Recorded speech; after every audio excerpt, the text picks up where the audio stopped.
cowok ganteng, ya. Saya juga hobi biliar, tapi kayaknya sekarang mah udah nggak bisa lagi setelah menikah, nggak boleh ya. Kemudian saya salah satu dosen juga di kampus, kemudian di beberapa kampus lah ya. Kemudian saya juga buka praktek, kemudian trainer pijat bayi atau holistic care dalam pelayanan kebidanan. Nanti kapan waktu, pokoknya kita harus ngobrol seru gitu ya, ketemuan. Nah, kemudian sore ini saya dikasih materi oleh kampus tentang ketidaknyamanan pada kehamilan dan persalinan. Ya, nah kalau ibu-ibu semuanya saya ajak kenalan nih satu persatu, bisa habis waktu kita, bener ya?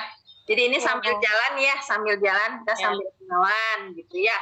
Minimal Bu Tuti saya udah tahu, Bu Tuti Herawati, dia udah curhat, saya jangan diganti sekali seumur hidup. Saya mah sayang sama kakak itu adalah bapak anak-anak saya. Iya, saya yakin gitu ya. Ibu ngikutin banget Leslar ya. Oh iya, ngikutin Leslar banget ya. Ya gimana beritanya itu mulu ya. Nanti kalau saya tersambo-sambo, terkorla-korla, bingung. Nah, ini saya akan membahas tentang ketidaknyamanan pada masa kehamilan dan persiapan persalinan. Secara umum, kita sebenarnya sudah melihat apa yang terjadi pada ibu hamil, ya. Jadi artinya kita tidak mempelajari ini pun secara umum di masyarakat kita udah tahu nih, ibu hamil mungkin dari teman-teman, ya, dari lingkungan, kemudian juga dari curhatan orang yang hamil, atau dari suaminya, selalu akan ada permasalahan dari ketidaknyamanan dalam kehamilan. Nah, disebut ketidaknyamanan. Nyaman, kata nyaman itu tidak bisa diukur, tapi bisa dirasakan, ya. Nah, ketika ada ketidaknyamanan, berarti ada hal yang mengganggu pada masa hamil. Terjadi perubahan nggak masa hamil? Terjadi, Bu. Ya. Jadi artinya ada perubahan yang fisiologis, ada perubahan yang patologis. Perubahan fisiologis masih bisa kita anggap nyaman, ya. Perubahan patologis itulah yang membuat kita menjadi terganggu, bahkan membutuhkan penanganan baik oleh bidan maupun dokter maupun lintas program lainnya, ya, misalnya lab, kemudian misalnya ronsen dan lain-lain. Yaitu yang berkaitan dengan ketidaknyamanan. Nah, perubahan fisiologis, Bu, kira-kira apa nih, Bu, perubahan fisiologis misalnya ya? Nah, perubahan fisiologis misalnya pembesaran pada payudara. Nah, itu fisiologis. Pernah nggak ada yang terganggu ketika kalian di masyarakat, terus kalian dengar, wah, gue sejak hamil nih, payudara aku tuh gede banget sehingga aku nggak bisa jalan. Pernah dengar nggak kayak gitu? Enggak kan ya? Nah, artinya apa? Perubahan yang terjadi itu masih fisiologis. Nah, ketika yang patologis adalah hiperemesis gravidarum. Ya. Kalau emesis itu fisiologis, normal terjadi. Ya. Kita pun bisa mengalami emesis. Emesis itu namanya muntah. Ketika ada bacaan gravidarum di belakangnya, berarti terjadi muntah pada saat hamil. Ya. Nah, dari situ kita bisa lihat yang disebut dengan ketidaknyamanan pada masa hamil itu akan mengganggu si ibu. Nah, gimana caranya supaya kita meminimalisir ketidaknyamanan tersebut? Nah, kenapa? Ketidaknyamanan antara satu ibu hamil dengan ibu hamil yang lain itu sangat mempengaruhi. Ya, artinya apa? Kita juga tidak bisa memberikan keputusan atau memberikan penanganan kasus ibu hamil A dan B itu sama. Karena kita harus pahami, setiap ibu hamil atau setiap manusia merupakan makhluk biopsikososio, ya, makhluk biopsikososio spiritual. Nah, yang disebut dengan biopsikospiritual berbeda, walaupun dia kembar identik sekalipun, tetap memiliki kebutuhan yang berbeda. Ya, sampai di sini paham? Paham. Oke, ininya kelihatan nggak ya di layar? Kelihatan, Bu. PowerPoint-nya? Kelihatan, Bu. Ya. Nah, jadi kita membahas ketidaknyamanan pada masa kehamilan dan kesiapan persalinan. Secara umum, jadi saya ulangi nih, secara umum kita udah sering lihat, wah kalau hamil selalu keluhannya aku malas makan, atau kebalikan, pengen makan terus, atau betis suka pegel, atau pinggang suka pegel. Nah, dengan adanya materi ini, kita bisa membantu ibu hamil tersebut untuk keluar dari masalahnya, ya. Dan kembali. Nah, kalau ini kelihatan? Kelihatan. Kelihatan, Bu. Kelihatan, Bu. Nah, Bu. Tidak. Suara saya jelas? Jelas. Oke, Jelas, Bu. Ketidaknyamanan pada kehamilan. Nah, kenapa bisa tidak nyaman pada masa hamil? Yang terutama perubahan pada hormonal, ya, perubahan hormon. Nah, hormon yang berubah juga akan mempengaruhi sistem tubuh lainnya, ya. Nah, di sini kita lihat dalam kehamilan terjadi perubahan sistem pada tubuh sehingga ibu bisa menyebabkan ketidaknyamanan, sehingga butuh adaptasi fisik maupun psikologis. Nah, ini pada anak-anak S1. Ini S1 ini enggak ya? Transfer ya dari D3 atau S1 murni? Dari SMP? Dari D3. Dari D3.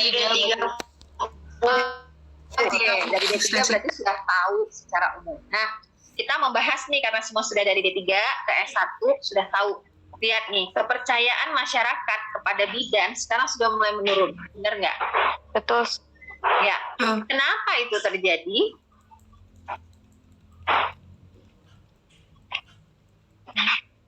Yo, gimana Arnis? Nih Arnis nih kayaknya dia mukmin nih, buka minta. Ayo Arnis, minta ditanya dia.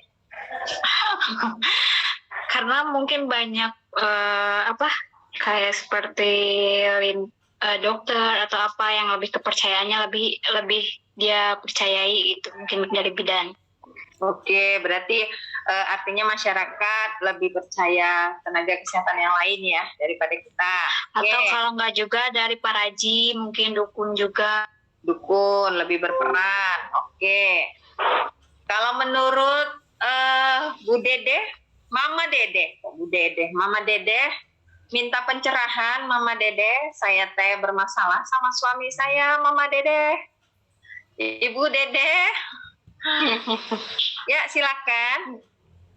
Kenapa nih saat ini bidan itu mengalami penurunan kepercayaan dari masyarakat? Ya, Izin menjawab, Ibu. ya. Mungkin Ini Ibu Dede Iyam Nabila nih nggak ada ininya. Saya nanya ke itu dulu. Nah, iya Bu. Iya Bu. Ada banyak, ada 2 yang nama Dede Bu. Oh, soal tadi sih jawab Mama Dede Iyam. Iya, ya Bu, mungkin sekarang banyak masyarakat yang tidak percaya kepada bidan karena mungkin ada beberapa citra bidan yang mulai menurun gitu Bu. Banyak cerita misalnya ibu bidannya kurang memuaskan pelayanannya gitu Bu. Jadi citranya berkurang gitu Bu. Oke, berarti yang tadi karena ketidakpercayaannya pada bidan karena ada tenaga kesehatan lain, ada paraji. Kalau yang sekarang menurut Mama Dede katanya pelayanannya yang kurang memuaskan. Oke, selanjutnya Firda. Ya, silakan. Ya, Mbak Firda. Banyak untuk sekarang masyarakat kurang kepercayaannya tadi sudah dijelaskan kan karena mungkin merasa kalau di bidan itu kan kurang lengkap pelayanannya seperti USG kan jarang tuh bidan-bidan yang ada USG yang kerjasama dengan SPOG. Nah, sedangkan sekarang kan zaman milenial ya, orang tuh kadang suka ingin pengen 4 dimensi nih, gini gitu. Jadi udah nanggung ke SPOG aja. Jadi salah satunya seperti itu, Bu. Oke, berarti jenis pelayanannya. Selanjutnya, kalau dari wajahnya nih kayaknya serius banget nih. Yuk, Mbak Ari Winati Septiani. Ya Bu. kurang lebih sama Bu jawabannya seperti yang lain tadi. Jadi kepercayaan terhadap bidan menurun karena banyak juga kan sekarang kayak kebanyakan tuh ibu-ibu muda ya kalau misalnya baca-baca tuh pada pengen sesar karena misalnya di bidan kenapa kayak gitu. Nah, makanya kepercayaannya menurun. Terus kayak misalnya kalau kepercayaan di bidan menurun dibandingkan dengan paraji itu, soalnya kalau paraji kan kayak waktu persalinan dipijit, itu asuhan sayang ibunya gitu ada ya Bu ya. Kalau di bidan ya Bu ya kadang suka ditinggalin ngapain dulu gitu. Itu Ya nggak mungkin. apa-apa, serius tuh berarti maksudnya benar ada yang terjadi di lapangan begitu. Iya. Oke, baik. Iya betul. Yuk, next Mbak Fani silakan. Ini Mbak Fani nama panjangnya Fani Linjur S1 Kebidanan. Enggak Bu. Ya silakan. Mungkin juga selain dari pelayanan ya Bu ya, banyak juga kan kasus-kasus tentang bidan yang mungkin cara penyampaian edukasi dia kepada masyarakat kurang komunikasinya kurang baik, mungkin itu Bu, karena kan sekarang banyak ya kasus bidan itu misalkan menggunakan media seperti TikTok atau Instagram, dia membuat suatu edukasi tetapi mungkin kurang cara komunikasinya yang kurang gitu, sehingga menimbulkan citra yang berbeda terhadap bidan gitu. Bisa ada yang sampai citranya katanya privasi pasien tidak dilindungi seperti itu Bu. Banyak sekali kalau misalnya melihat di TikTok ya Bu ya. Gitu, mungkin itu Bu. Ya, tapi pelaku TikToknya kira-kira usia berapa? Usia kalian bukan? Sebagian besar ya milenial. Milenial. Oke, Iya. ya. Beberapa jawaban yang baik ya, yang menarik. Jadi salah satunya kita membahas tentang ketidaknyamanan ini. Ketidaknyamanan tadi saya bilang ada yang fisiologis ya, sampai akhirnya berubah menjadi patologis. Sekalipun fisiologis, tetap ibu hamil butuh pendampingan. Tetap ibu hamil tuh pengennya dipastikan dia aman dan nyaman. Padahal tuh udah jelas perubahan tuh fisiologis ya. Misalnya, kok sekarang payudaraku tambah gede ya? Kok payudaraku tambah besar ya? Nah, padahal udah tahu dia sebenarnya, kan gitu ya. Tapi tetap ada keluhan seperti itu. Nah, berkaitan dengan yang tadi saya sampaikan, kenapa bidan sekarang tidak lagi seperti dulu ya? Kalau kita dengar cerita-cerita masyarakat dulu mah bidan mah dewa gitu. Dulu mah kalau sama bidan, pokoknya apa aja sakitnya sembuh gitu. Kenapa sekarang enggak? Nah, itu tadi yang pertama. Kita tidak memahami keluhan dari pasien. Itu dia. Ya, kalau kita bilang paham Bu, tahu kalau orang hamil mah Bu suka riwah. Kita hanya tahu riwah, tapi tidak tahu bagaimana cara mengatasinya. Padahal mereka memerlukan apa dari kita? Trust, ya, kepercayaan. Trust yang terjadi antara pasien dengan bidannya itu yang menyebabkan kenyamanan. Nah, perubahan yang terjadi di dalam dirinya, perubahan tubuhnya, baik secara fisik maupun psikis, ketika ada trust dari kita, dia tidak akan rasakan itu berlebihan, gitu. Ya. Nah, salah satunya apa? Keberhasilannya adalah komunikasi. Nah, semua orang bisa berbicara, tapi tidak semua orang bisa berkomunikasi dengan baik dan benar. Ya. Nah, ketika berbicara nih misalnya, pernah ngelihat orang gila nggak sih? Pernah. Dia bisa ngomong kan ya? Bisa. Dia ngomong, dia maki-maki orang, kemudian dia lewat, kemudian kalau kita ngelihat dia marah, dia bicara. Tapi ketika kita balas balik, misalnya kamu ngomong apa tadi? Dia marah, yang ada artinya apa? Dia tidak bisa berkomunikasi. Nah, banyak di antara kita yang waras tidak bisa berkomunikasi. Nah, kenapa saya bilang yang waras tidak bisa berkomunikasi itu tadi? Kita udah tahu nih, ibu hamil tuh keluhannya banyak. Tapi kitanya rasanya kayak tadi jawaban temennya. Kamu, atau misal ibu mah ini manja banget. Saya mah punya pasiennya nggak begitu, biasa aja. Ibu mah udah anak ketiga, jangan gitu Bu. Nah, nggak boleh nih. Jadi, sepanjang kita memberikan pelayanan kepada pasien, pastikan kalau kita bisa memberikan kenyamanan tersebut. Nah, sekarang kita putar dibalik nih. Anggap kalian yang jadi pasien datang kepada bidan. Kemudian kalian punya keluhan, Ibu, saya hamil 3 bulan. Ya, jangan kayak lagu ya, aku hamil duluan. Hamil 3 bulan. Udah, nah terus keluhan saya, Bu, kok saya kalau malam tuh males ya, Bu, ketemu suami. Saya mah nggak suka. Terus kita dalam hati, lebay banget sih. Gitu ya. Nggak boleh.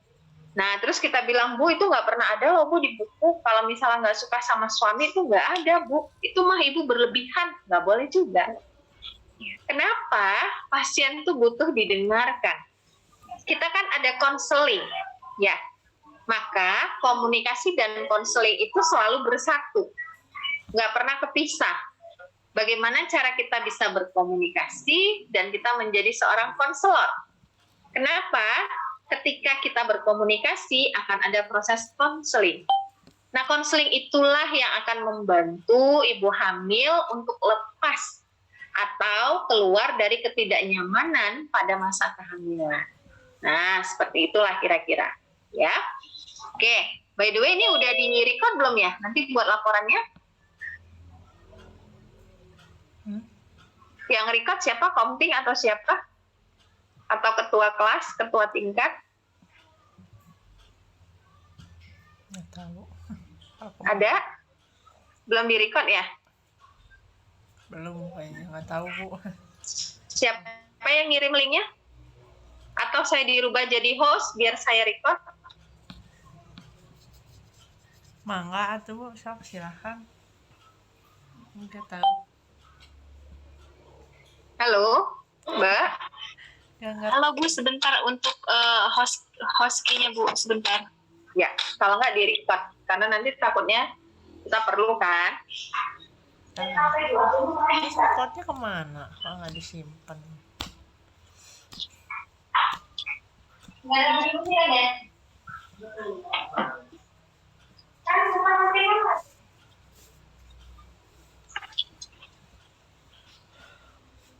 Udah? Belum ya? Belum Bu, sebentar. Ya, sambil jalan ya. Jadi sambil jalan biar di-record. Oke, nah kemudian kita lihat kembali. Ketidaknyamanan terkadang membuat ibu cemas terhadap kehamilan. Dia kebayang nggak sih dia udah punya 2 masalah?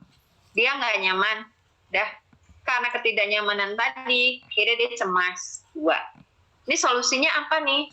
Nah, ketika dia ngobrol ke kita, ke bidan, dia tidak butuh, belum tentu dia butuh pengobatan. Kadang-kadang dia cuma butuh didengarkan gitu ya. Sama kayak kita kalau putus cinta, kita butuh apa? Butuh uang yang banyak atau butuh didengarkan? Didengarkan Bu. Didengarkan kan? Gimana caranya biar kita didengarkan gitu kan ya? Nah, halo, ini kedengeran nggak suara saya? Kedengaran Bu, kedengaran Bu. Kedengeran suara saya? Ya, kedengaran Bu. Kedengeran? Iya. Oke. Nah, kemudian kita lihat lagi ya. Oleh karena itu, dibutuhkan edukasi kepada ibu hamil. Ya, tentang pencegahan dan perawatan ketidaknyamanan tersebut. Edukasi.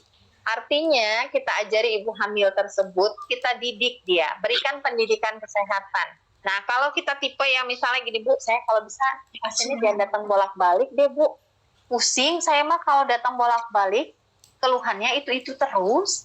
Nah, supaya nggak datang bolak-balik, kasih pendidikan kesehatan yang benar. Kasih tahu ibu trimester 1, keluhan yang akan terjadi A, B, C, D, E, F, G. Nah, kalau ini terjadi, ibu bakal seperti ini, seperti ini, seperti ini. Ibu, nanti kalau udah trimester 1 berlalu, ibu datang lagi ya. Nanti saya jelaskan trimester 2-nya seperti apa. Nah, nanti kalau udah trimester 2 datang, kelar, ibu trimester 3 datang ya. Jadi jangan sampai, ini banyak nih ya di masyarakat, dia masih trimester 1, tapi kita teh udah nakutin. Ibu hamil berapa bulan? Saya hamilnya 2 bulan. Ya nanti atuh lahiran. Aduh sakit, ibu. Ya sabar-sabar atuh bu ya. 7 bulan dia memikirkan.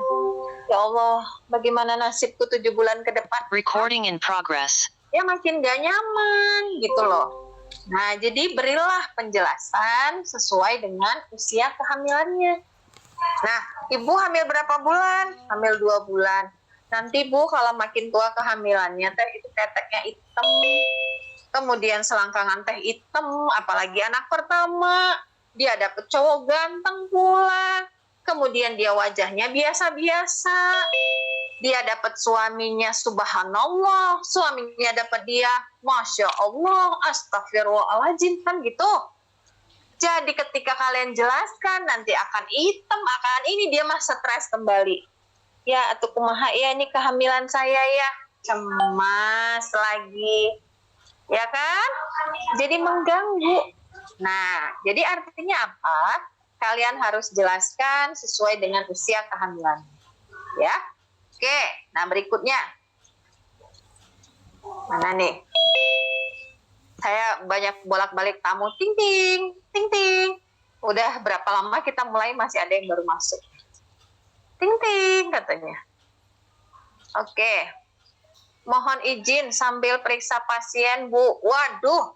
Ya, silakan. Aduh, kumaha gimana nih sambil periksa pasien? Kemudian ketidaknyamanan pada kehamilan kita mulai dari trimester 1 ya. Trimester 1 biasanya mengalami mual muntah.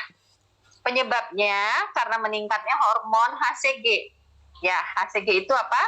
Cahyati. Ini Cahyati kayak nama penyanyi dangdut yang lagu mabuk mabuk mabuk gitu, bukan ya?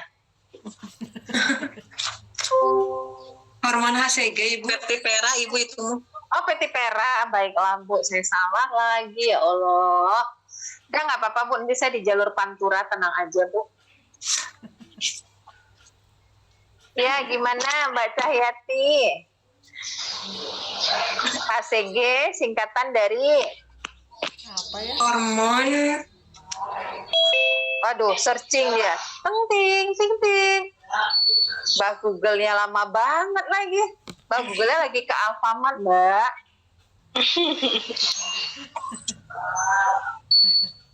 Ayo. Chorion gonadotropin. Ya. Jadi beta ya udah terlambat. Nah, jadi hormon HCG atau beta HCG itu terdapat di dalam urin pada ibu hamil. Itulah yang menjelaskan atau menetapkan diagnosa kita positif hamil atau tidak. Apabila ditemukan ada hormon beta HCG di dalam urin, ya. Nah, kenapa terjadi mual muntah? Ada hormon HCG yang meningkat. Hormon HCG akan mempengaruhi lambung, ya. Jadi progesteron, estrogen juga akan berubah sistemnya. Nah, kemudian penanganannya, pengaturan pola makan, walaupun misalnya ibu hamil ya butuh asupan gizi yang baik, asupan gizi yang cukup, jangan dipaksa. Seperti lagu itu. Bagaimana lagunya? Jangan dipaksa. Gitu ya kan? Nah, artinya tidak semua kebutuhan ibu hamil itu sama. Ya? Jadi tidak semua. Kenapa? Saya yang misalnya nih, ketika saya punya berat badan obesitas, maka kenaikan berat badan saya tidak sama dengan ibu hamil yang sebelum hamil pun berat badannya sudah di bawah normal. Jadi harus disesuaikan. Secara teori, kenaikan berat badan dibagi 2. Ya, naon atau dibagi 2, saya belum dibagi untuk bisa bagi 2. Apa itu? Yang dibagi 2 apa, Bu? Cintanya apa gimana? Anak-anak biasa, Bu, maaf. Oh ya nggak apa-apa. Saya pikir dibagi 2 kan nggak mungkin satu pondok ada 2 cinta artinya. Maaf, Bu. Nggak apa-apa. Kita lanjutkan kembali. Ya, jadi kumaha tadi sampai di mana ya? Saya jadi bingung. Sampai di mana tadi, Okti? Jangan dipaksa, Bu. Oh iya, jangan dipaksa. Enggak, saya memang nggak maksa kok. Saya mah biasa aja aku ah. Nah, jadi berkaitan dengan jangan dipaksa ya. Tidak semua ibu hamil harus kita anggap normal kenaikan berat badannya sesuai teori. Ya, teorinya 9 sampai 12 kilo selama masa kehamilan. Ya, terus kita bilang, Bu, ada loh yang naiknya sampai 17 kilo? Ada. Bu, ada loh yang naiknya 30 kilo? Ada. Nah, yang kita anggap normal adalah disesuaikan dengan berat badan sebelum hamil. Contoh nih, sebelum hamil, dia baru menikah, pokoknya sebelum hamil aja. Itu berat badannya misalnya di 48 kilo. Ya, kalau kita anggap naik 9 sampai 12 kilo, baru berapa? 12 tambah 48, 60. Ya, padahal harusnya dia berat badan normalnya kalau nggak hamil harusnya misalnya nih ya 55 kilo. Berarti 48 ke 55 kurang berapa? 7. Nah, 7 ditambah dengan 9 sampai 12 kilo tadi yang normal. Berarti 12 tambah 7. Berarti dia boleh naik 19 kilo. Kenapa? Karena sebelum hamil pun dia sudah mengalami berat badan di bawah normal. Paham ya sampai di sini? Jadi tidak semua. Bu, gimana teorinya Bu menyatakan bahwasannya ibu hamil dia harus 9 sampai 12. Benar. Nggak ada yang salah. Tapi harus disesuaikan dengan berat badan ibu. Ya. Nah, kemudian di sini kita lihat ketika ada mual muntah, maka kita mulai pengaturan pola makan. Sama kayak lagu tadi. Jangan dipaksa, ya kan? Kenapa? Tidak semua orang mau nasi. Kamu mah makan nasi, kalau kamu nggak makan nasi nanti gimana? Kamu mah ini. Gimana? Saya pengennya roti, Bu Bidan. Monggo, silakan. Kenapa? Roti juga karbohidrat. Apa yang kita perlukan? Ya, yang nggak boleh teh ibu hamil makannya teh kerupuk, seblak. Nah, seblak sampai sehari 3 mangkok. Pagi seblak, siang seblak, malam nyeblak dia. Udah. Nah, kemudian ibu, saya mah susu nggak suka. Tapi saya kalau air tahu mah saya suka. Monggo, silakan. Ibu, saya nggak suka susu. Saya sukanya es krim. Boleh. Susu ada kandungan es krim. Es krim ada kandungan susunya. Nah, jadi artinya apa? Seperti lagu ya Okti. Gimana lagunya Okti? Jangan dipaksa gitu ya. Jangan sampai Ziva tahu. Kalau Ziva tahu itu lagunya jadi berubah, gawat kita. Oke, kemudian selain makan sedikit tapi sering, hindari makanan berlemak dan bau menyengat. Kenapa? Karena perubahan hormon tadi menyebabkan ibu hamil itu mengalami perubahan pada indera penciuman. Itulah sebabnya menurut kita harum. Contoh nih bawang goreng. Ya, aduh harum banget. Terus ibu hamilnya bilang apa? Aduh bau banget, nggak suka baunya. Karena indera penciumannya menjadi 3 kali lebih tajam dibandingkan dengan kita yang apa perubahan hormon tadi. Berkaitan dengan suami tadi, saya nggak suka ketemu suami saya, Bu, bau. Nah, kenapa? Kenapa selama ini dia nggak bilang bau? Karena nggak kerasa bau keteknya, Bu. Ya kan? Nah, ketika dia hamil, hormon berubah, sensitif indera penciumannya. Udah? Nah, ada juga yang kebalik, Bu. Dia suka cium minyak kayu putih bolak-balik, tapi kalau bau yang lain nggak mau misalnya. Nah, minyak kayu putih ada eukaliptusnya yang menenangkan kita, ya. Nah, kemudian hindari stres. Nah, kayaknya orang Indonesia ini jarang ya menghindari stres, bener nggak? Rata-rata orang hamil itu umumnya stres, Bu. Alaskan. Ya kan? Stres maksudnya. Sana ke papa. Kenapa? Karena mikirin biaya lahiran. Ya nanti gimana tuh ya lahiran? Kemarin teh utang tenda belum dibayar. Aku abis kita nikahan, Nah waktu belum nikah kan heboh tuh. Pokoknya kayak artis. Kalau bisa tes souvenir kita yang keren, Ayo dong, nikah mah sekali seumur hidup, pakai ini dong, Habis nikah langsung hamidun. Tuh. Ya toh? Utang belum lunas, catering belum dibayar, masih kurang atau 2 juta lagi, itu juga nyicil. Gimana nggak stres coba? Ya kan? Nah, mudah-mudahan tidak ada di antara kalian yang mengalaminya. Ya kan? Ingat pesan saya. Carilah cowok ganteng yang tampan rupawan, punya warisan, kemudian punya pekerjaan. Ya. Di mana nyarinya? Oh, saya nggak tahu di mana nyarinya. Cari sendiri. Kalau saya ikut nyari, berarti saya juga terlibat untuk mencari cowok ganteng. Kalian mau saya tinggali suami saya? Mau? Dosa loh. Jangan Bu, dosa. Dosa kan Bu? Iya. Karena rumah saya di sampingnya Pegadaian Bu. Nanti saya hilaf, saya tarik suami saya ke Pegadaian. Bahaya. Nah, kemudian selanjutnya adalah hindari kopi ya atau kafein. Wah, penggemar saya udah banyak nih, udah 108 yang bergabung. Pasti pada WA-in-nya, masuk dong, masuk tuh, dosennya lucu deh, seru deh dosennya. Yakin saya mah. Mood booster Bu. Mood booster, terima kasih. Nah, kemudian ada hindari kopi dan kafein. Nah, jadi hindari, ya. Dihindari artinya bukan tidak boleh. Ya, dianjurkan untuk menghindari. Ya, sama kayak koitus. Hindari koitus, bukan berarti nggak boleh. Kalau nggak boleh, bahaya Bu. Emang Ibu Bidan mau mengganti pemuasan nafsu daripada pasangannya? Ya kan? Nah, kamu Okti mah ketawa-ketawa mulu, pasti kamu jomblo. Saya yakin lah, dari ketawa kamu kan pasti jomblo sejati.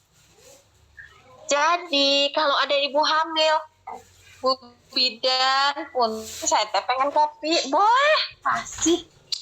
Yang tidak boleh adalah dia minum 1 teko. Kalau dia minum setengah gelas, ya monggo silakan. Dah. Kemudian minum air jahe hangat, ya penanganannya nih. Nah, kenapa? Jahe itu berdasarkan hasil penelitian bisa membuat asam lambung rendah gitu ya. Jadi bisa membuat mual muntah berkurang. Kemudian tablet B6 atau Mediamer namanya ya, tablet untuk mencegah mual daripada ibunya ya, mual muntah. Oke, selanjutnya. Mana nih dia? Kenapa layarnya tak mau berganti nih? Padahal saya udah bayar listrik, kok nggak mau dia berganti ya? Apa maksud layar nih? Udah, oke. Nah, hipersalipa. Nanti kalau punya anak, jangan kalian lihat, kayaknya namanya keren deh hipersalipa. Saya jadikan nama aja, hipersalipawati. Ya kan? Nah, atau ibu misalnya disuruh Bu Bidan, kasih nama dong anak saya. Oh iya, namanya hipersalipawati ya. Jangan dong Bu, kasihan atuh ah. Nah, penyebabnya dari ketidaknyamanan pada ibu hamil itu salah satunya adalah hipersalipa. Nah, hipersalipa itu adalah peningkatan asam di dalam mulut sehingga menyebabkan kita ingin berludah aja gitu loh. Nah, jadi kenapa cairan di dalam mulut kita itu merangsang? Jadi karena bolak-balik kita jadi nggak nyaman tuh, males gitu ya. Penanganannya adalah sikat gigi. Bu, tapi ibu hamil nggak boleh Bu sikat gigi. Ya modar kalau nggak boleh sikat gigi. Ya toh? Ya suaminya kabur ke tetangga. Sikat gigi pada pagi hari. Ya, kalau dia bangun jam 7 mual, boleh sikat giginya di jam 9. Nah, jadi penanganannya kita sesuaikan dengan kasus pasiennya. Ya. Kemudian sering berkumur. Nah, menghisap permen rasa mint. Nah, ini secara umum ya. Nah, kemudian ada pusing. Nah, keluhannya adalah pusing. Pusing kalau bahasa Bandung teh naon lieur ya.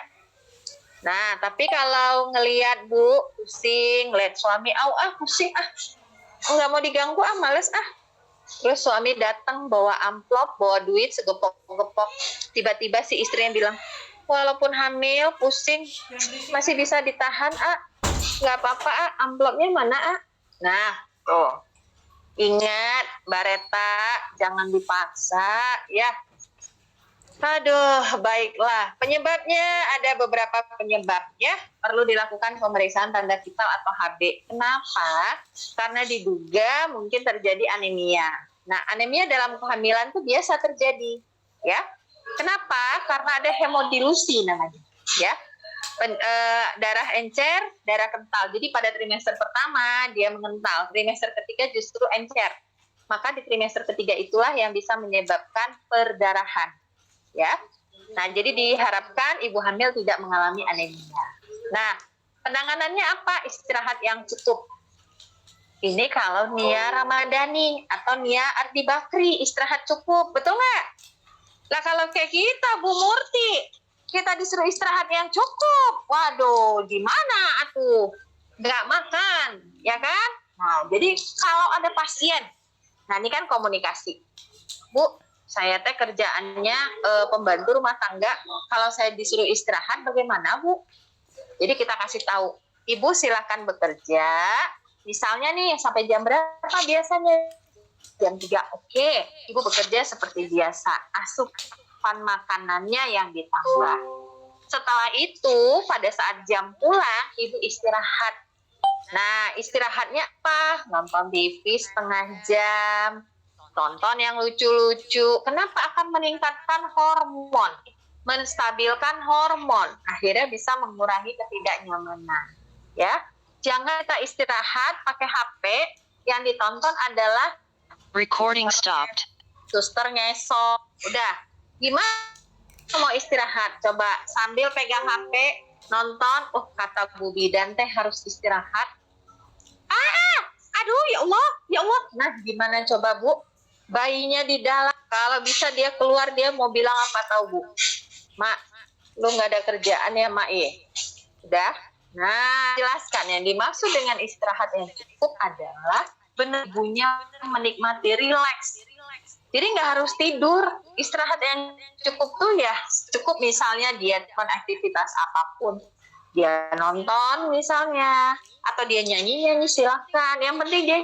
Nah, kemudian kalau pemicu pusingnya adalah anemia atau hipertensi, maka perlu penanganan lebih lanjut.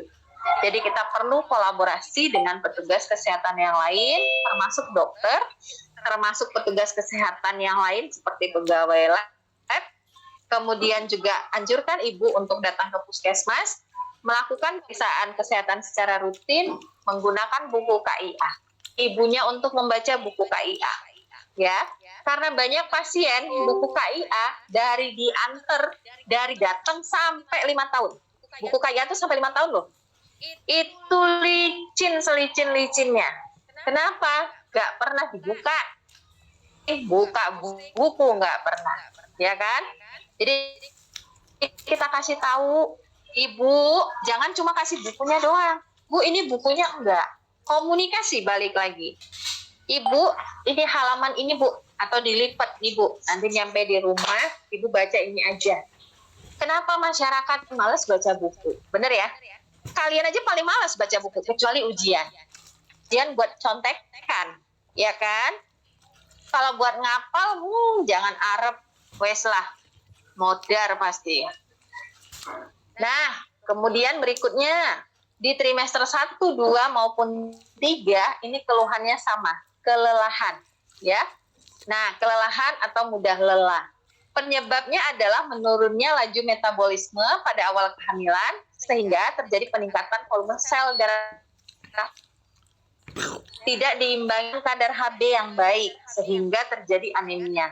Penanganannya seperti biasa, istirahat yang cukup, hindari stres, lakukan pemeriksaan HB secara rutin, ya, yang minum air putih, kemudian konsumsi makanan gizi seimbang dan olahraga, ya, olahraga tipis-tipis lah ya, bisa juga yoga, kemudian rutin konsumsi tablet FE. Nah, ini tablet FE yang disepelein oleh kita masyarakat.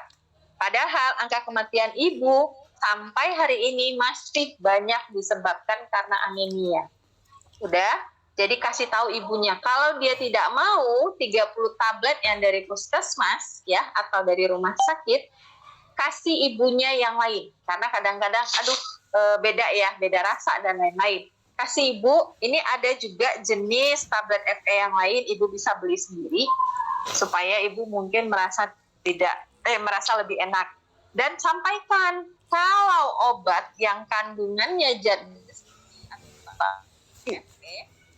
udah. Nah,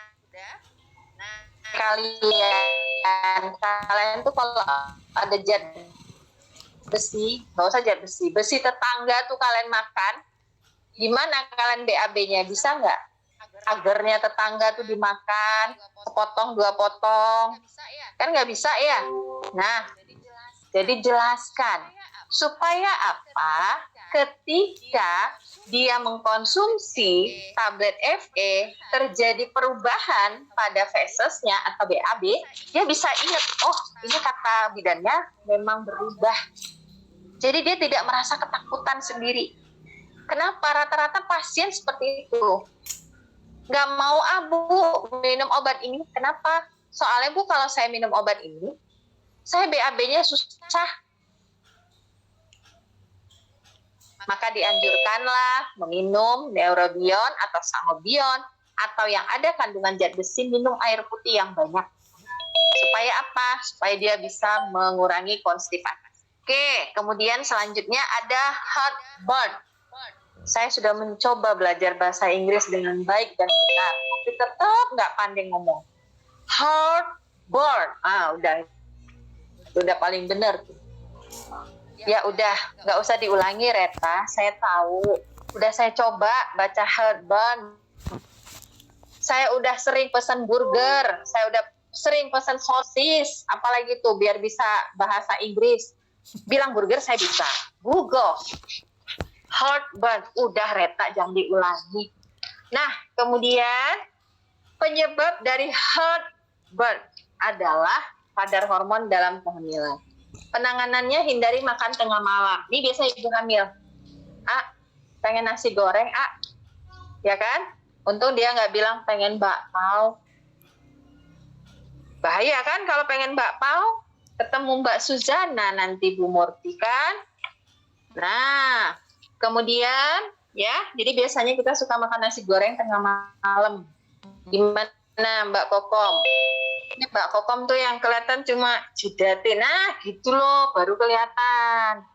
Saya lagi menjelaskan Suzana, tiba-tiba yang kelihatan cuma sak gini.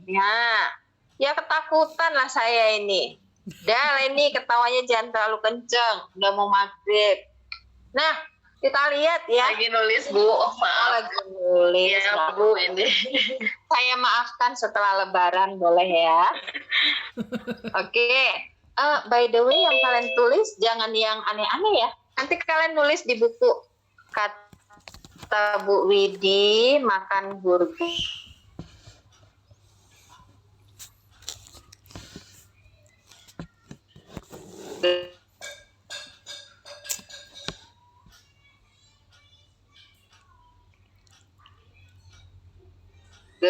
Makan serbuk benar pada pasien. Ya, kekurangan kita bidan adalah komunikasi.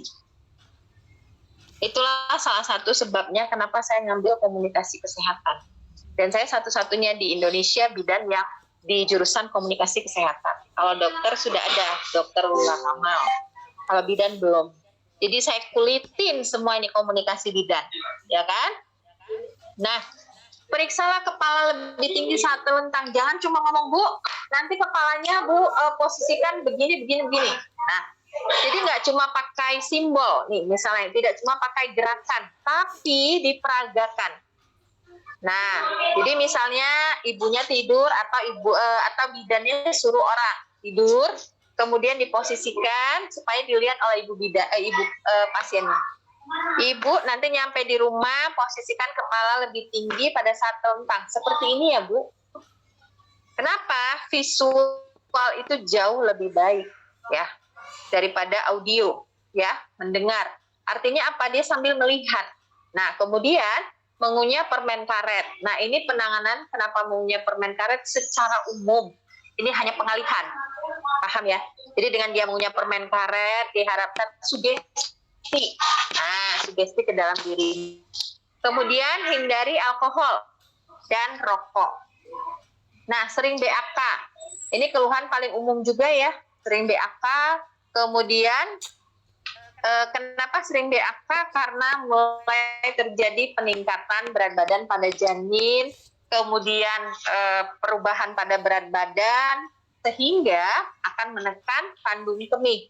Jadi nggak heran kalau ibu hamil tuh datang ke pred bolak-balik, itu yang dikeluarin tuh urinnya nggak sampai segalon tuh nggak sampai Mbak. Paling cuma baru dia jongkok udah crit, nah sampai nanti dia mengeluh, aduh capek banget sih bolak-balik aku ke toilet atau ke kamar mandi. Nah tapi itu memang wajar terjadi. Nah kita jelaskan, ibu apalagi di trimester 3 ya, jongkok juga udah susah. Terus kita bilang, nih saya jongkok susah nggak kencingnya berdiri. Nah nanti dia tinggal kita ajari vulva hygiene yang benar. Nah pakai waslapnya seperti ini supaya tidak mengalami gatel ya. Ya Ibu Tuti, ngantuk is the best. Malam Allah, anak ngantuk. panas, Bu. Demam Bu, ya sekarang lagi musim. Ya. Oke, nah kemudian kita penanganannya adalah senam Kegel, ya. Kemudian senam Kegel itu dimulai dengan cara menahan, ya, supaya kantong kencingnya, kandung kemihnya itu bisa lebih terlatih, ya. Senam Kegel menahan. Nah pada trimester akhir banyak ibu hamil memang tidak bisa menahan. Nah nggak apa-apa gitu, itu masih normal, ya. Kita hanya jelaskan saja. Jelaskan secara benar supaya dia tidak khawatir. Kemudian BAK yang teratur dan tidak menahan BAK.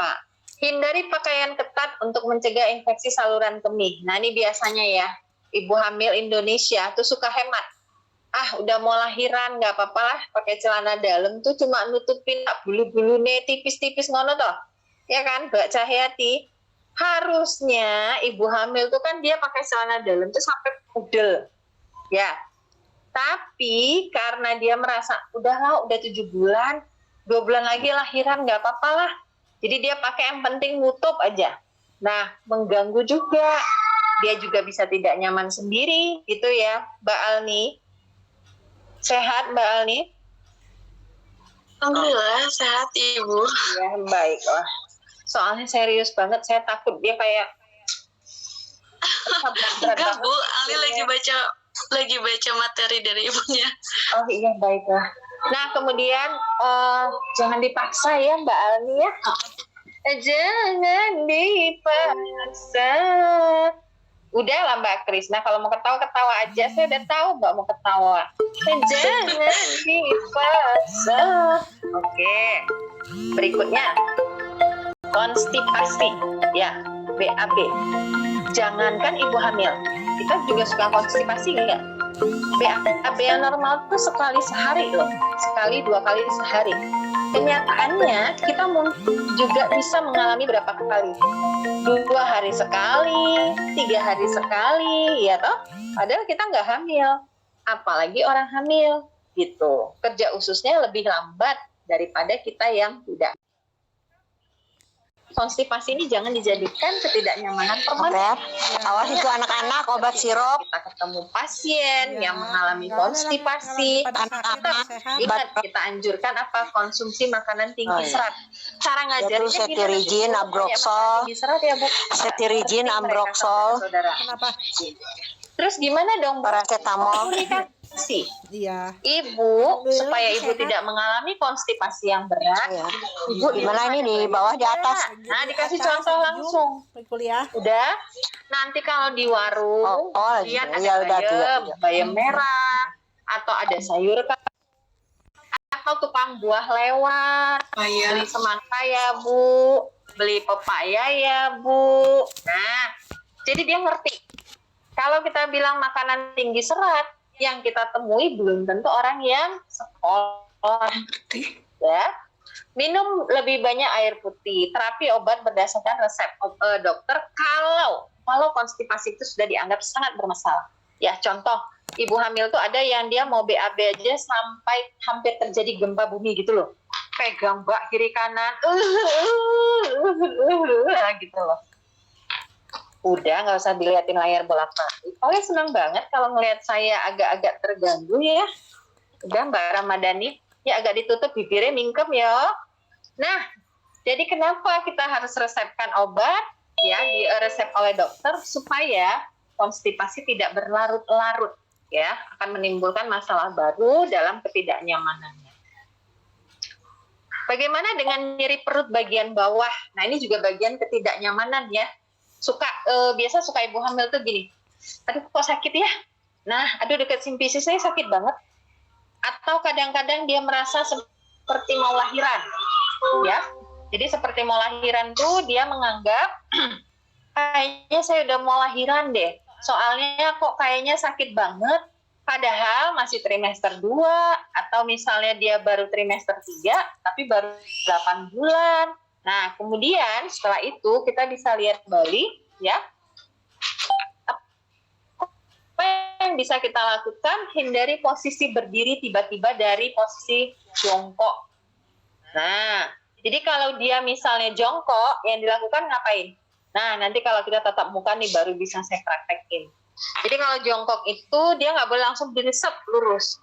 Nah, bisa pusing atau bisa juga kakinya bisa jadi ototnya lemas gitu. Kenapa? Karena menahan berat badannya tadi, kan berat badannya sudah nambah banyak.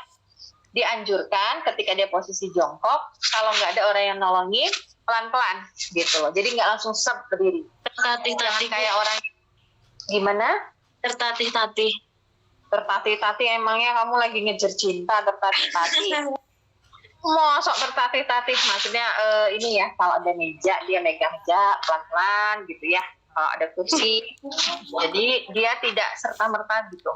Kalau tertatih, ya kalau tertatih-tatih itu kayak kamu mencoba mengejar cinta nih Ariel Noah gitu loh. Nah, Sekali kata-kata ini.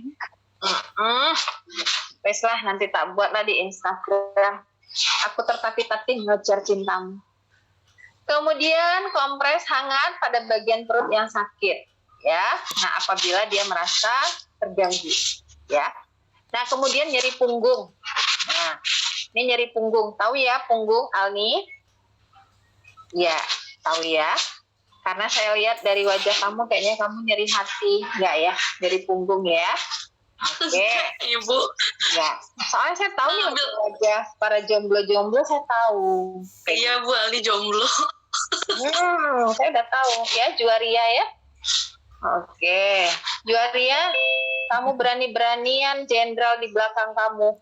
Nanti kamu ketemu tersambo-sambo, bahaya kamu. Coba tuh, ada jenderal di belakang. Nah, nyeri punggung ini paling sering terjadi pada ibu hamil. Dia simetris, lurus. Begitu hamil, dia melengkung. Set. Dan tidak pernah kembali. Jadi tidak pernah kembali 100%. Sudah ada penelitian yang menyatakan kalau sudah pernah hamil, dia tadinya lurus nih. Ibu-ibu yang sudah menikah, coba dilihat, diingat tubuhnya sendiri. Ini lurus banget nih, lurus. Nah, ketika dia hamil, melengkung, ikuti perut ya, keluar nih, Begitu dia udah siap lahiran, ini dia kembali, tapi nggak pernah lurus lagi. Pasti akan tetap ada 1 atau 2 derajat kemiringannya. Ya kan? Nah, gimana Bu Tuti? Benar nggak itu kira-kira menurut Ibu? Betul, Bu. Betul. Ya kan, Bu? Jadi artinya itu tadi. Kenapa? Karena memang tulang punggung itulah yang menopang bolak-balik. Nah, jadi caranya apa? Atau body mekanik. Itulah sebabnya diperlukan yoga pada ibu hamil. Ya. Nah, jadi yoga pada ibu hamil ini kita anjurkan salah satunya bukan hanya untuk mempermudah persalinan, tapi body mekanik. Menjaga bagaimana caranya lordosisnya itu tidak berlebihan. Ya. Kemudian lakukan senam hamil saat trimester 3, kurangi aktivitas fisik yang berat dan istirahat yang cukup, ya. Flek hitam pada wajah dan sikatrik, ya. Jadi sikatrik itu pada bagian tubuh yang lain, bisa di perut, bisa di ketek, bisa di selangkangan paha, bisa juga di dada, di puting dan lain-lain. Penanganannya gunakan lotion bahan alami yang mengandung vitamin A dan vitamin E. Kemudian gunakan bra ukuran besar dan biasanya memang nanti 2 nomor akan meningkat. Jadi misalnya Krisna nih hamil ya. Nah, sekarang pakai ukuran 3 berapa, Krisna? Yang 5. 34. 34. Saya bocorin ya ke Ariel Noah ya, biar dia tahu ukurannya 34. Jangan atuh Bu. Ya, Bahaya.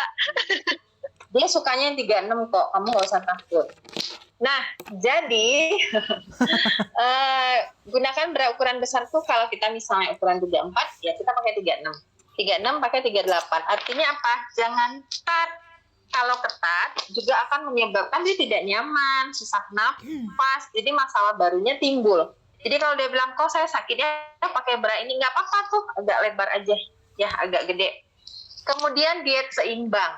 Diet seimbang ini kenapa? Apa hubungannya sih Bu, flek hitam dan sikatrik? Nah, diet seimbang itu artinya usahakan kalau dia mengalami flek hitam yang banyak, usahakan untuk tetap mengkonsumsi vitamin E dan vitamin A kandungannya. Ya, contohnya tauge sayur-sayuran ya. Kemudian vitamin A tomat dan lain-lain. Sehingga flek hitamnya itu tidak semakin banyak atau tidak bertambah banyak. Gunakan pelembab kulit yang mengandung sinar UV ya. Ya ini mah pasti kalian bilang Bu, ini mah orang kaya Bu pakai sinar UV. Saya juga enggak Bu, saya pakai MS Glow aja dihemat-hemat Bu, 3 bulan biar nggak habis atuh. Ya tapi itu kan secara umum ya, flek hitam pada wajah dan sikatrik. Kemudian keputihan. Keputihan atau bahasa medisnya adalah Albus. ya, fluor albus ya. Nah, fluor albus ini penyebabnya karena pengaruh perubahan hormon kehamilan. Kita anjurkan untuk sering mengganti pakaian dalam, gunakan pakaian dalam berbahan katun yang lembut, dan yang utama itu tadi, anjurkan menggunakan celana dalam hamil. Jangan celana dalam yang cuma gimana ya Bu kalau bahasa Indonesianya? Nyawat Bu. Cuma sakitnya yang ditutup gitu loh Bu. Lingerie Bu. Lingerie ya bener naik lingerie. Ngapain coba lagi string lingerie kayak mau tinju ngono loh. Pakai satu tali. Nah, alasannya hamil mah panas itu juga bisa menyebabkan ketidaknyamanan tadi. Nah, kemudian konsumsi makanan tinggi serat seperti biasa, personal hygiene yang ditingkatkan. Kemudian hiperpigmentasi, ya sama seperti tadi, hindari untuk menggaruk bagian yang gatal dengan kuku. Nah, ini banyak nih ya di masyarakat tuh ininya loh, apa ya? Derajat kepercayaannya. Kalau gatal pakai sisir biar nggak pas, bener nggak? Atau kalau gatel jangan langsung pakai kuku. Nah, padahal Bu, kenapa kita bilang pakai sisir nggak berbekas tetap. Tapi Bu nggak hitam, bener nggak hitam karena kita tidak langsung dari kuku yang ada kuman. Terus kalau dari kuku bisa luka tanpa kita sadari, namanya gatel. Truk, akhirnya menghitam. Nah, itulah dasarnya kenapa menghindari menggaruk bagian tubuh yang gatal dengan kuku. Tuh. Nah, kemudian kram bengkak pada kaki. Nah, pada kaki ini secara umum ya, bukan cuma kram bengkak pada kaki. Ini Nisa Fitrianti nih, itu apa itu kancut yang ada di situ apa itu? Coba dilihat layar Nisa ini. Apa itu yang hitam-hitam Nisa? Itu kayak BH bergantung apa itu Nisa? Coba Puji, kamu tanya dulu Puji. Apa itu? Apa yang terjadi pada si Nisa? Ya Allah. Nisa, kamu sudah kondom belum Nisa? Kenapa ada BH di situ bergantung-gantung? Itu cuma saya yang lihat apa-apa. Coba Bu Mira coba lihat. Iku apa toh yang hitam-hitam itu? Coba kasih tahu saya dulu apa itu? Kerudung kayaknya Bu. Kerudung ya. Soalnya saya agak-agak curiga tuh kemana sih Nisanya? Nisa, kamu lagi praktek anatomi fisiologi atau gimana Nisa? Baiklah, kita lanjutkan. Kalau kita ngarepin si Nisa datang susah. Dah biar aja nanti di pengadilan yang membuktikan ya Nisa.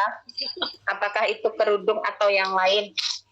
Oke, selanjutnya. Kram dan bengkak pada kaki. Ya. Recording in progress. Kram dan bengkak pada kaki ini itu pasti terjadi. Bukan cuma ibu hamil. Ketika kita mengalami peningkatan berat badan pun juga akan sama. Kebayang nggak telapak kaki kita yang kecil ini, apalagi kalian yang ukuran kakinya 36.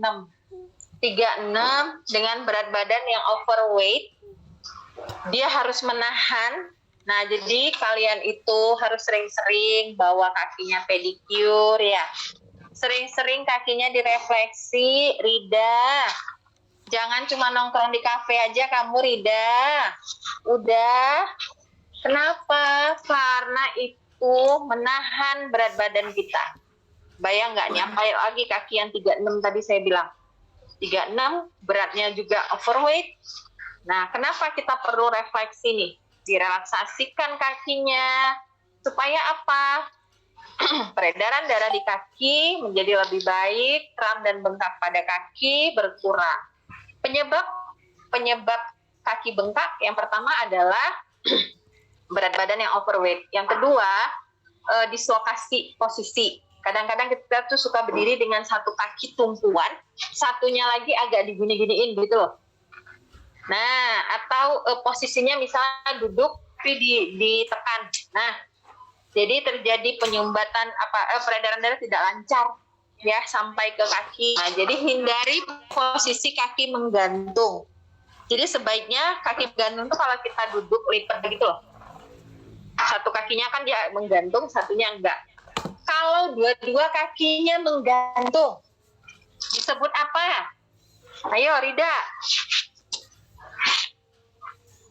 Kalau dua-dua kakinya menggantung, disebut apa? Nggak tahu.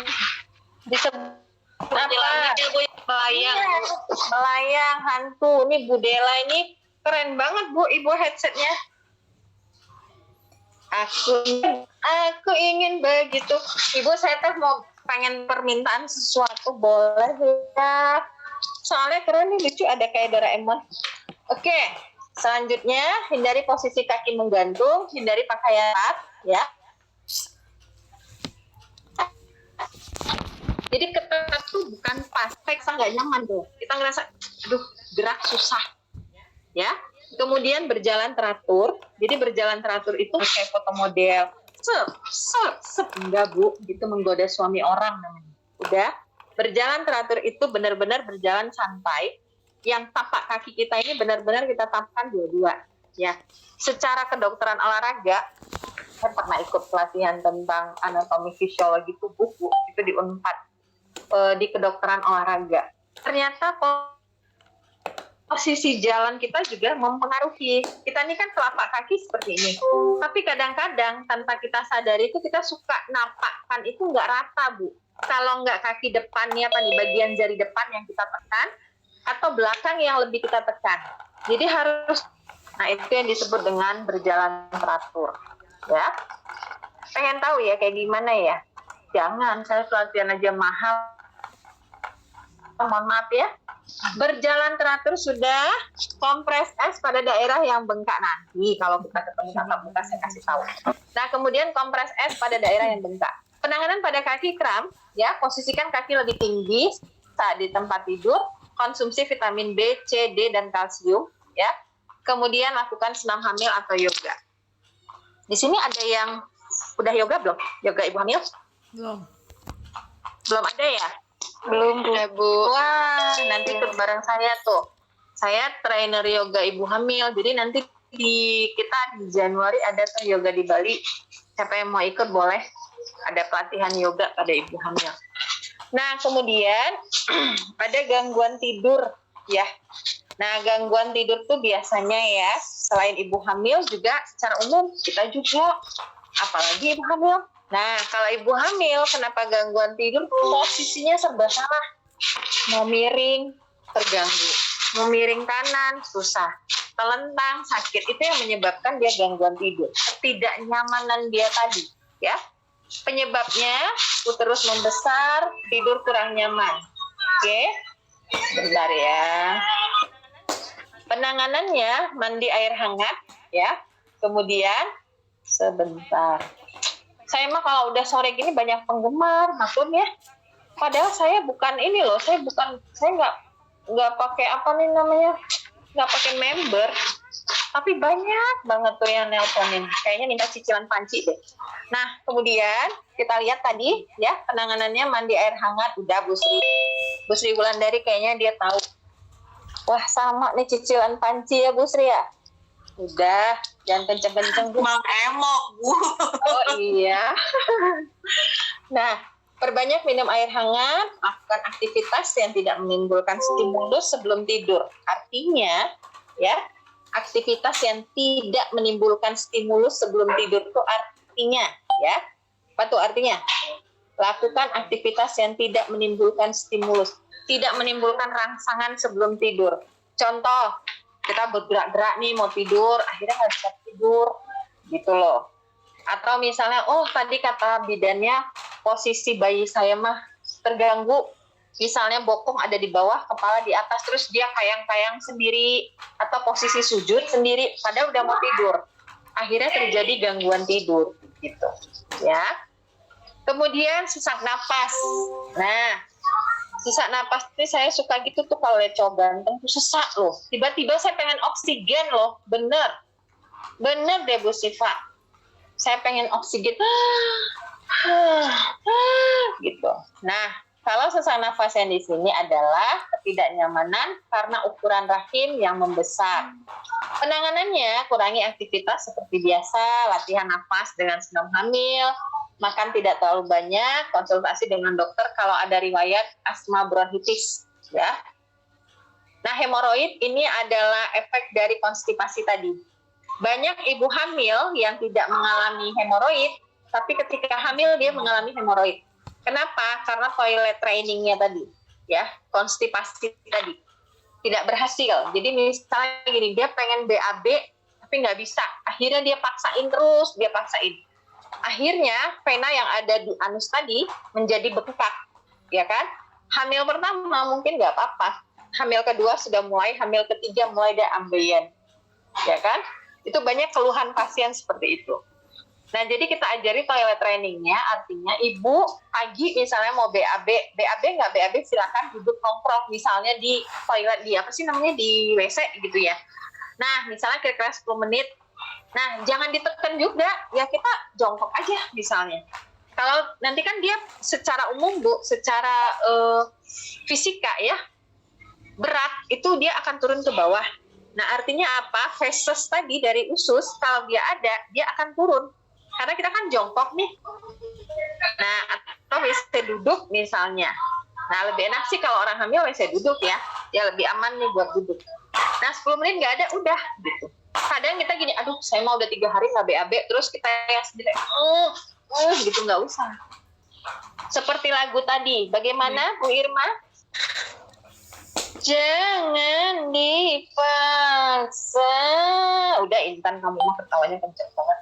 Nah, kemudian ya, senam Kegel, hindari dan saat BAB, dan tadi saya bilang, kalau memang belum mau BAB, nggak usah. Tapi toilet trainingnya ya kita selalu ada di toilet itu, misalnya setiap pagi, wajib nih, BAB nggak BAB, ya udah kita nongkrong di situ.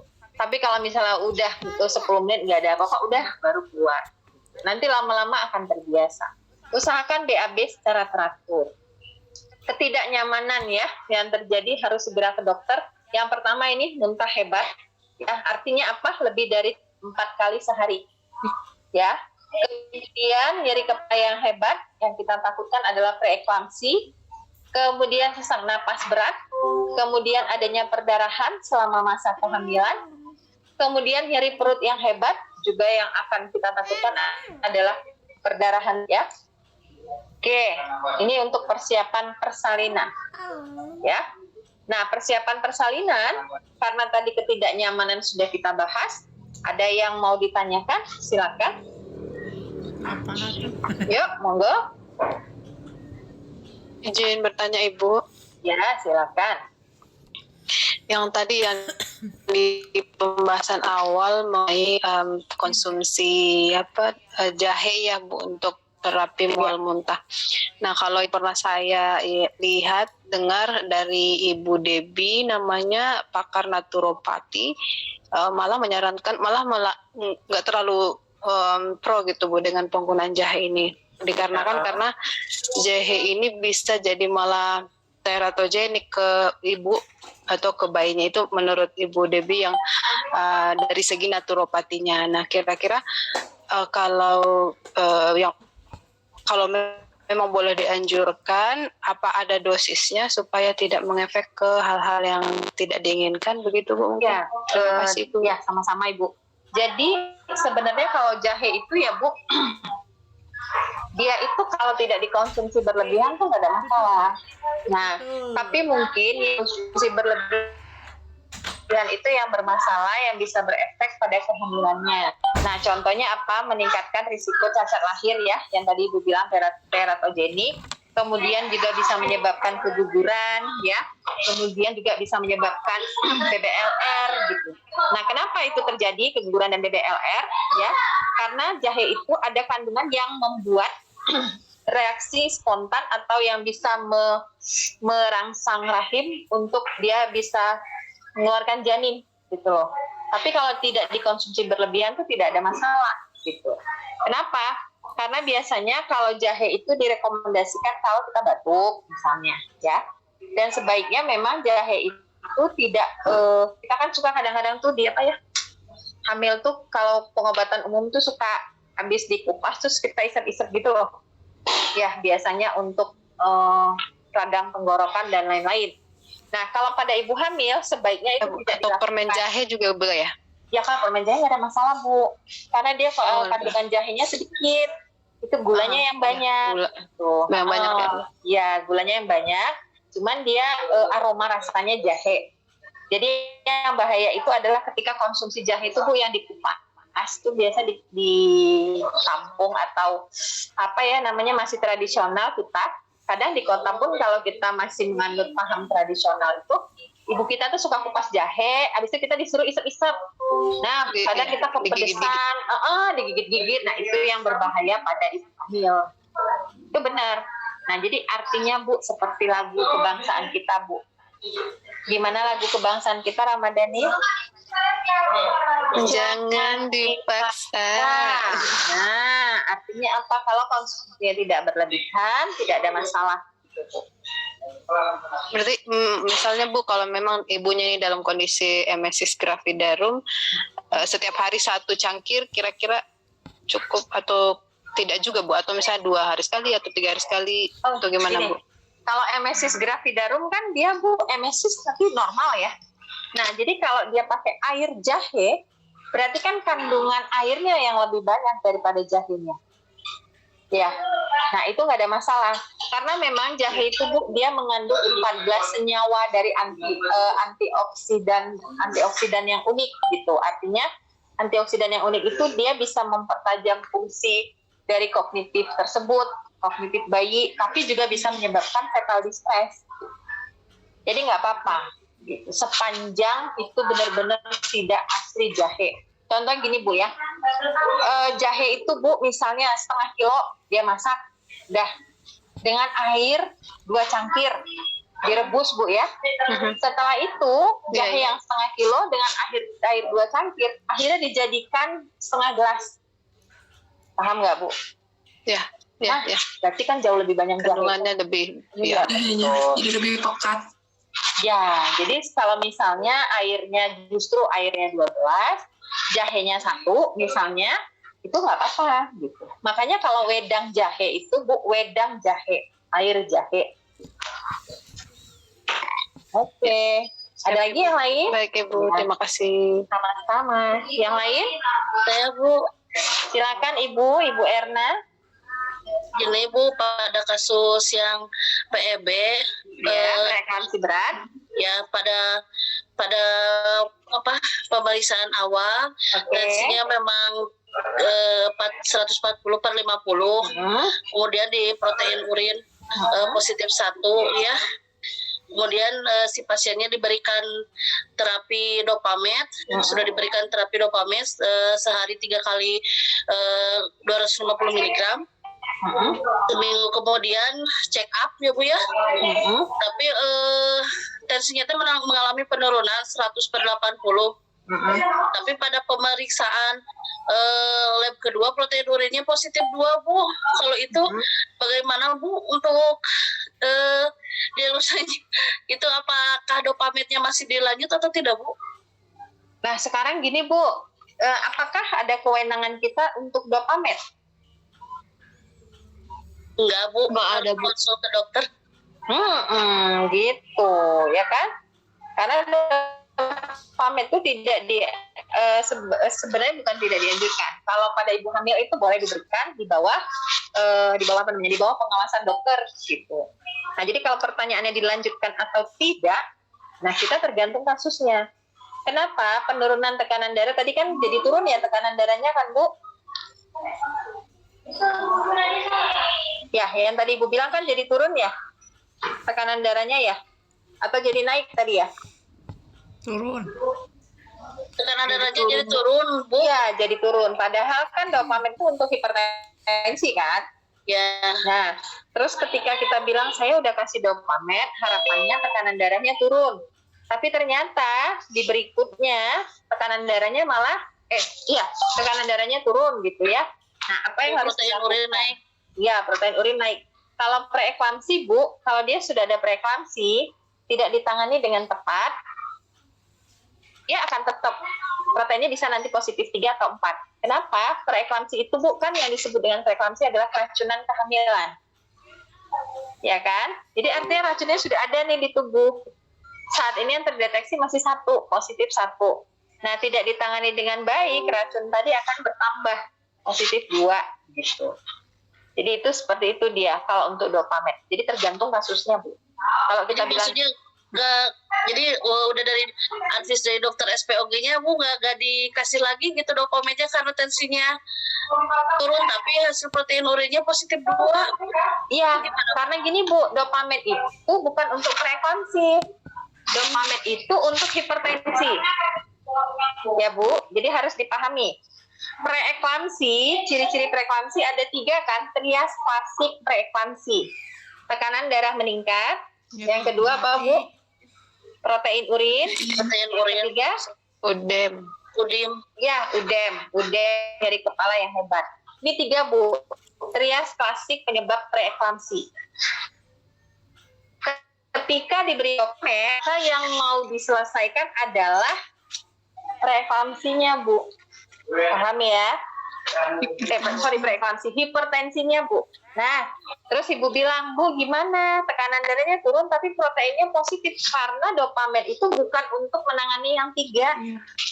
Nah, dia menangani hipertensinya. Artinya, orang tidak preeklamsi pun boleh mengkonsumsi Dopamed. Gitu loh. Nah, jadi kalau Ibu bilang, jadi gimana Bu? Ini protein urinnya kok masih tetap? Kok masih 2 gitu, ya kan? Nah, protein urin itu nanti ditangani dengan yang lain lagi. Itulah sebabnya MGSO4 kan masih tetap dilakukan. Nah, MGSO4 itulah yang membantu untuk menangani gejala yang 2 tadi. Gitu, maksud saya Bu, amankah kalau Dopamednya tidak dilanjutkan diminum gitu? Aman, karena tekanan darahnya kan sudah turun. Jadi kita tidak usah berpacu pada protein urinnya ya Bu ya? Tapi dari 3 trias itu masih ada 2 triasnya Bu gitu yang cuma hipertensinya aja yang turunnya. Iya, makanya gini Bu, disebut preeklamsi kan ada 3. Jika tekanan darah turun, walaupun dia protein urin tekanan darahnya Bu misalnya normal, tapi protein urin positif, diagnosanya preeklamsi. Gitu loh. Jadi kalau Ibu bilang aman nggak Bu, saya berhentikan, ya aman. Tapi yang Ibu harus selesaikan adalah protein urin yang positif tadi, gitu.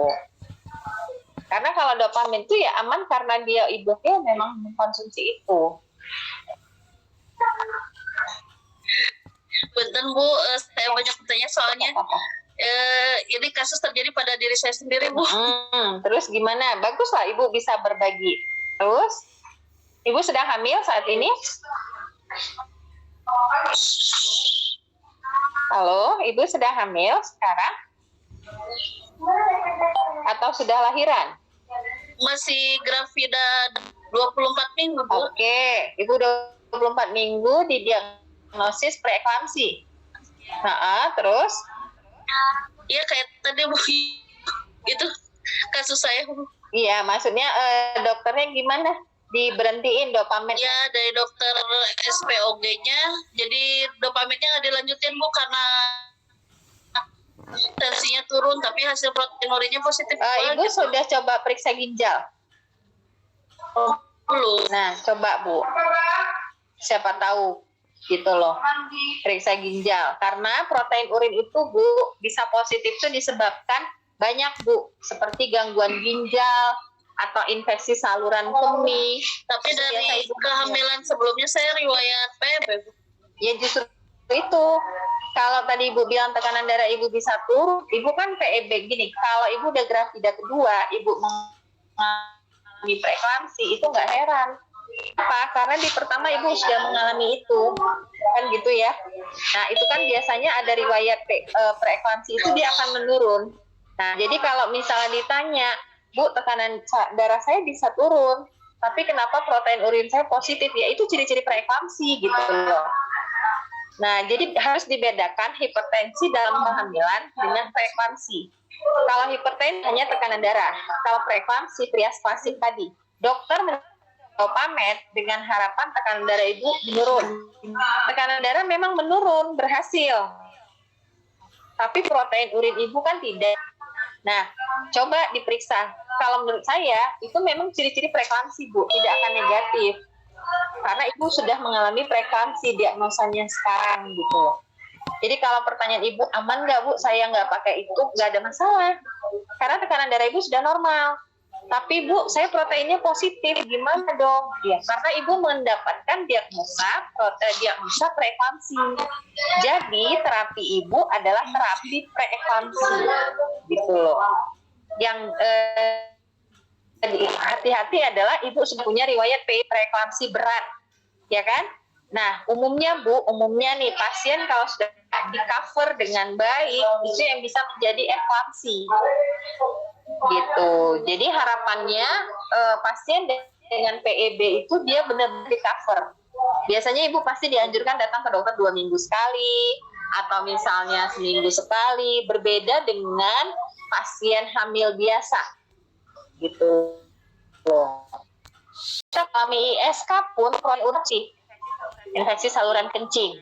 Nah, jadi artinya ketika Ibu bilang, saya udah cek Bu, misalnya saya udah cek ginjal dan lain-lain, tapi tetap positif, yang lain mah ginjal saya normal, ya itu ciri-ciri preeklamsi. Jadi nggak apa-apa Bu.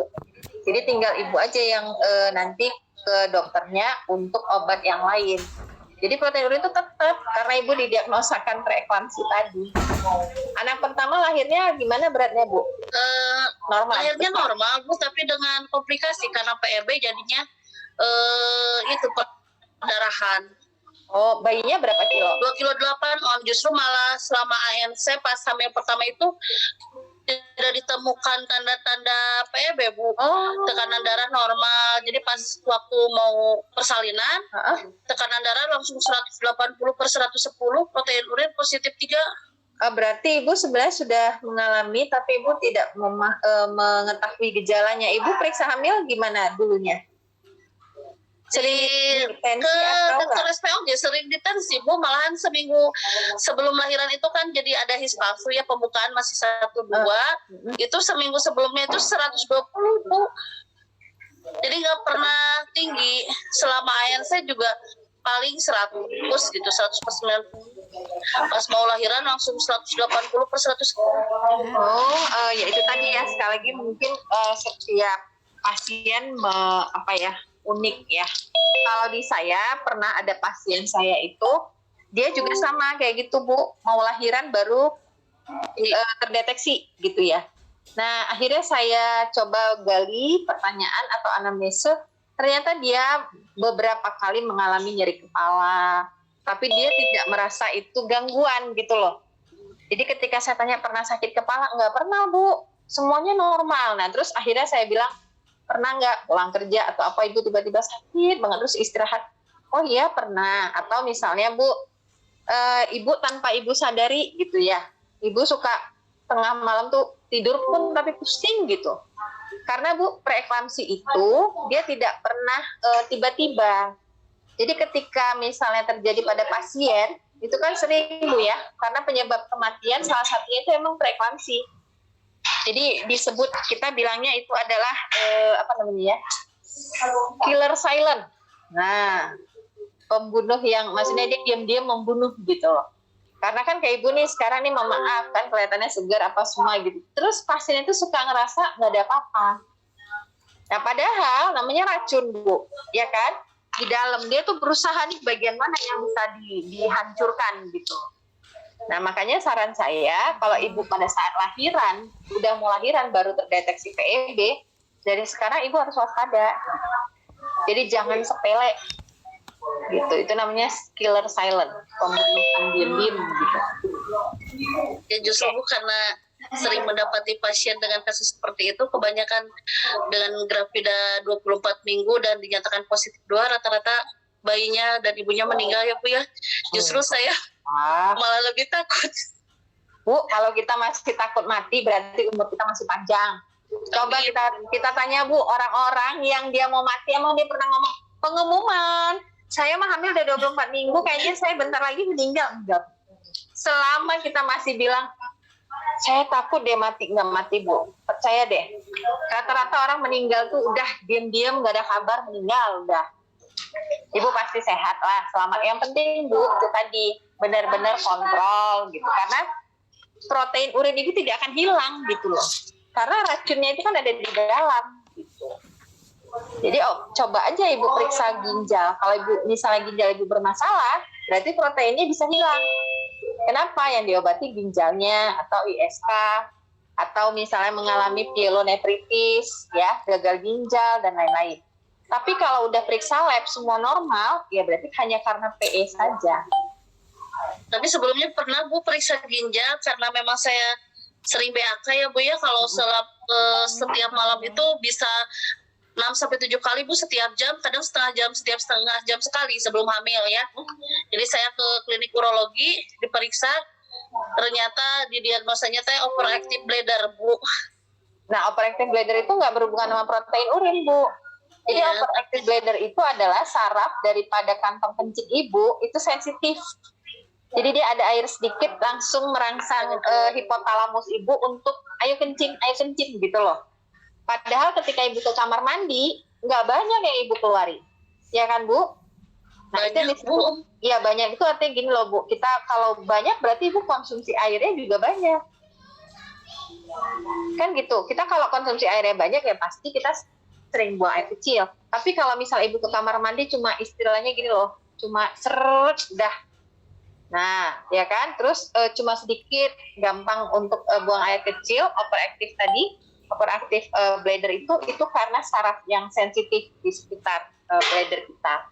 Jadi dia merangsang hipotalamus, dia ngirim sinyal ke otak. Nih mau kencing, makanya kita pergi. Oke Bu. Ya Bu, terima kasih. Sama-sama, nggak kerasa loh. Ternyata udah mau 2,5 jam. Ya, ada lagi silakan. Ibu izin bertanya. Silakan. Gimana? Ibu kan tadi dijelasin ya, yang kalau misalnya ibu hamil itu secara fisiologis nanti si tulang punggungnya jadi lordosis. Ya. Nah, gimana Bu kalau misalnya terjadi sama ibu yang punya riwayat skoliosis Bu? Iya. Itu kayak gimana Bu? Iya, sama aja tuh. Kalau skoliosis itu bukan berarti dia hamilnya ke samping, kan tetap perutnya ada di depan. Cuma ya skoliosis itu malah nambah gitu loh. Karena dia harus menarik. Nah, gitu loh. Jadi kalau misalnya dia skoliosis itu kan samping ya. Nah, jadi harusnya kan misalnya ini hamil lurus. Ketika skoliosis kan sebelum dia hamil kan dia udah gini nih sebelum hamil. Terus ini ada perut. dia ditekan nih. Nah, jadi dia tetap gitu. Cuma ini lebih sakit. Kalau kita kan gini nih, ya, atau gini nih, ini punggung, ini perutnya di belakang sini nih, kan jadi begini. Iya. Ketika skoliosis, ini kan perutnya tetap, dia begini. Jadi sama aja, nggak ada aja ya, Bu, ya. masalah. Iya. Cuman dianya mengalami keluhan nyeri pinggang yang lebih sakit daripada kita. Jadi kalau kita cuma begini doang, satu gini, dia kan harus begini.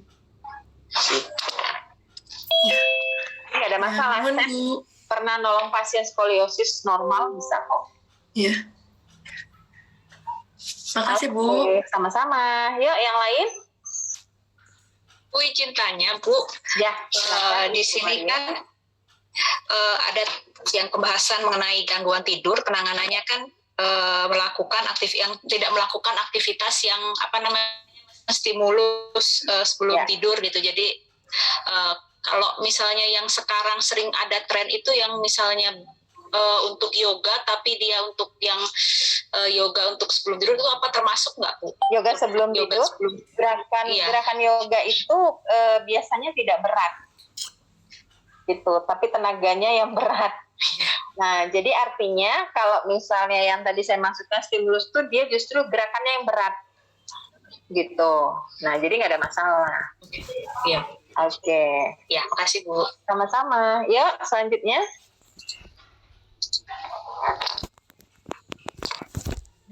Oke, mungkin karena tidak ada lagi, saya lanjutkan kembali ya sekedarnya untuk persiapan persalinan secara umum. Karena nanti ada materi khusus lagi. Nah, rencana persalinan pada ibu hamil, kita anjurkan untuk dia sudah bisa memilih di mana tempat persalinan yang baik yang dia inginkan. Banyak ibu hamil melahirkan itu dalam tanda petik, tempat persalinannya bukan dia yang mau. Ya kan, misalnya orang tuanya, kamu lahiran di sini aja, atau misalnya mertua dan lain-lain, itu menyebabkan ketidaknyamanan juga. Jadi berikan ibu untuk pilihan bebas, gitu ya. Nah, kemudian biaya persalinan, ini ya secara umum ya, ekonomi memang mempengaruhi sekali. Kalau ekonomi baik, dia tinggal pilih rumah sakit manapun. Tapi kalau ekonominya sulit, apalagi BPJS, maka kita kasih tahu nih, bidan itu ingat, bidan tuh konselor. Ya, jadi misalnya nih dia bilang, Bu, saya nggak punya duit, mau lahiran normal, ajari cara mengurus BPJS. Jadi kalau kalian punya klinik, punya praktek, ditempel gitu. Jadi misalnya, Bu, ini prosedurnya, Ibu bawa KTP, selagi hamilnya masih 7 bulan, misalnya Ibu coba diurus. Gitu. Kemudian transportasi, oke, suami siaga, kegawat daruratan ya, ini secara umum. Kemudian yang selanjutnya biaya persalinan itu udah, tanda-tanda persalinan juga secara umum udah tahu ya, perut mulas, kemudian keluar lendir bercampur darah, keluar cairan ketuban dari jalan lahir. Tapi saat ini ya saya lihat nih jarang para bidan-bidan menunggu. Secara umum rata-rata itu kala 2 pembukaan 4 itu udah pada disinto. Ya, pembukaan 6. Ya kan? Benar nggak sih pengalaman kalian? Kalau di saya nggak boleh. Saya tunggu sampai dia pecah sendiri. Tapi dengan syarat, pasiennya sabar. Karena kadang-kadang kita mau begitu, pasiennya nggak mau. Nggak usah deh, Bu, nggak apa-apa, dipecahin aja ketubannya gitu kan. Padahal dia itu reaksi, padahal efek yang ditimbulkan itu bisa menyebabkan infeksi. Gitu. Nah, kemudian